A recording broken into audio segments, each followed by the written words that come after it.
Turkish Airlines presents Business Africa.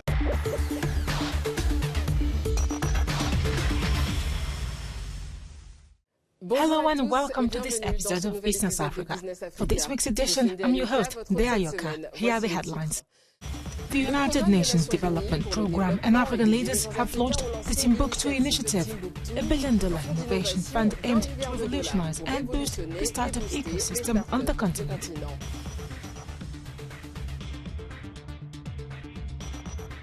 In Nigeria, oil company Shell is to sell its onshore business to a consortium of companies, mostly local, in a deal worth $2.4 billion.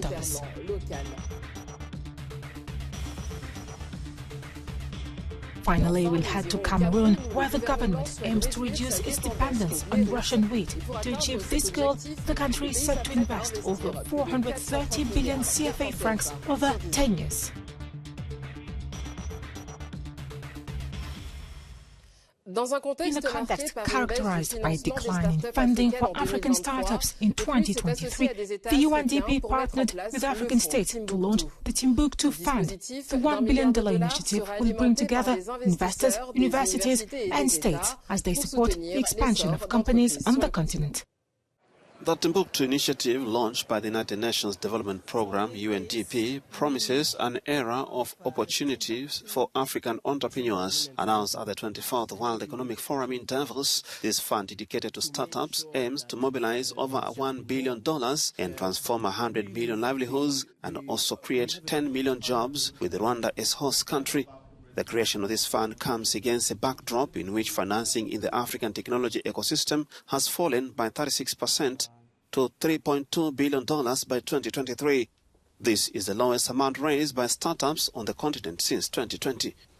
During the past year, the breakdown of fundraising by African startups by sub-region shows that North Africa leads the way with 33.67% of total funding raised, ahead of East Africa, Southern Africa, West Africa and Central Africa.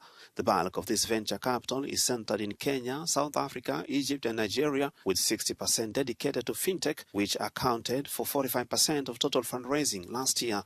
At present, the details surrounding the Timbuktoo scheme remain somewhat undefined, but it hints at new opportunities for African entrepreneurs who often face funding challenges. We are joined by Madam Aouna Eziakonwa, the UNDP Regional Director for Africa. Welcome to Business Africa, Madam. You announced the launch of the Timbuktu Fund at the World Economic Forum in Davos. What are its objectives and how will it change the lives of African entrepreneurs? This fund, actually, Timbuktu, which is the name of the initiative, is positioned as the largest public and private initiative to support Africa's startup ecosystem. It has a number of features. One is looking at a Pan-African approach. We're looking at $1 billion investment, commercial and catalytic fund. The catalytic fund, that will be the ecosystem builder. And then you have the commercial side as well coming in to take seriously some of the ideas that will be incubated in the 8 hubs that we are planning to have in the initial stage. So you have the fund, which has 2 windows, a catalytic, which is about 30% of the 1 billion, and the commercial venture capital window. And then this will power 8 vertical nodes across the continent, each hosted by a country for Africa. And then the other element to this is the connection to the One Africa market. I'm sure you've heard about the Africa Continental Free Trade Area. So through the startup platform, we want to connect to the One Africa market and make the talent mobile. A significant portion of venture capital in Africa is currently directed towards one single sector, fintech. Will the Timbuktu Fund follow this trend, or will it adopt a more diversified approach? Yeah, it's a very good question. And I think actually one of the things that motivated the initiative, the concept of Timbuktu is to multiply the goods across the continent, both in terms of sector, but also in terms of geography. In terms of sectors, we're looking at each of those hubs covering one thematic area. So there is fintech. We will continue to invest in that ecosystem because it is transformational in many ways. And that will be hosted in Lagos. Then we have agri-tech. Agriculture is one of the engines for us in terms of ending poverty. And we have green tech. And then we have trade tech. I talked about the Africa Continental Free Trade Area. And then we have also a focus on edutech. I mean, literacy and learning. When you're crowding innovation, is going to be a new day. At this stage, do you know the amounts that will be allocated to each hub? No, that is going to be organic. It's going to be very much dependent on the demand. But each hub is going to get sufficient allocation for the ecosystem building. And the headquarters will provide services to the entire Timbuktu ecosystem. It often seems that the private and public sectors struggle to find common ground. Was it challenging to bring both sectors together under one initiative? Well, you know, what was interesting, when we started talking about this model, we found a lot of interest from public sector. We found a convergence of interest here with leaders who are trying to crack this challenge of job creation. And the private sector, particularly entrepreneurs and investors who are looking for pipelines for investment. So it's really kind of a convergence of interest there. So it wasn't at all difficult. Thank you for your insight, Madam Isakama. Most welcome. After years of legal battles, oil giant Shell is abandoning onshore exploration in Nigeria. The company reached an agreement with a consortium that includes 4 Nigerian companies and Beninese Petrola. The global energy giant Shell plc announced last week the sale of its onshore oil and gas operations in Nigeria to a local consortium for up to $2.4 billion. However, the oil and gas company denied speculations that it was exiting Nigeria following the sale of its onshore activities in the Niger Delta. The announcement has since triggered a series of reactions, with some claiming that Shell is shirking its responsibilities by leaving the country.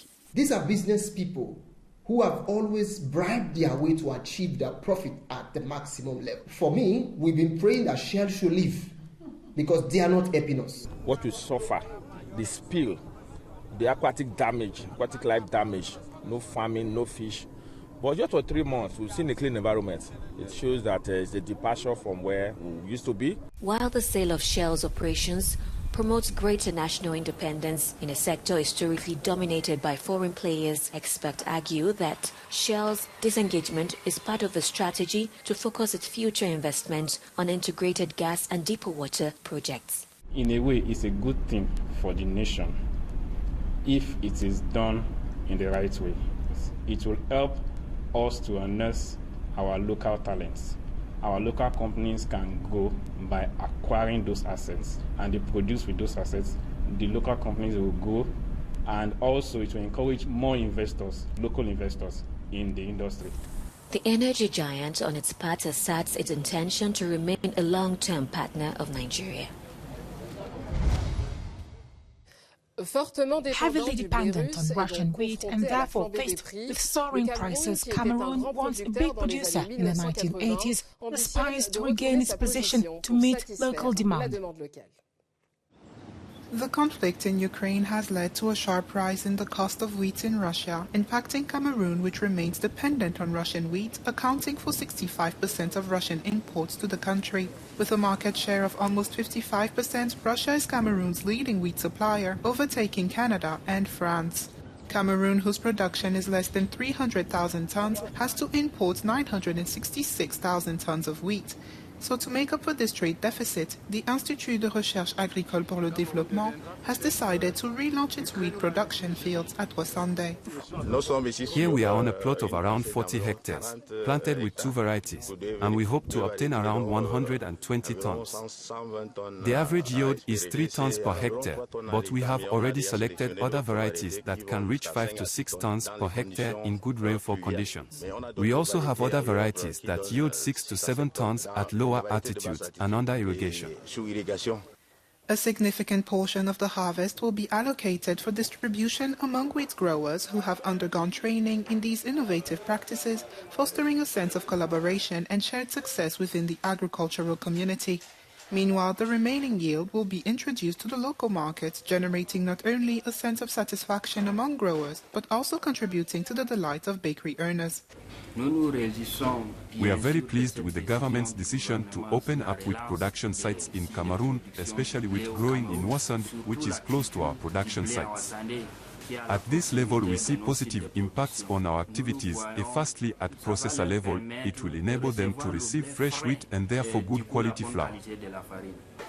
The government plans to add 200 hectares in 2024 to diversify the local market.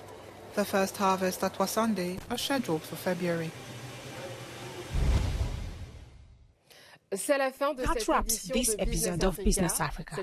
You can watch it again on Africanews.com and on all our platforms. I'll see you soon.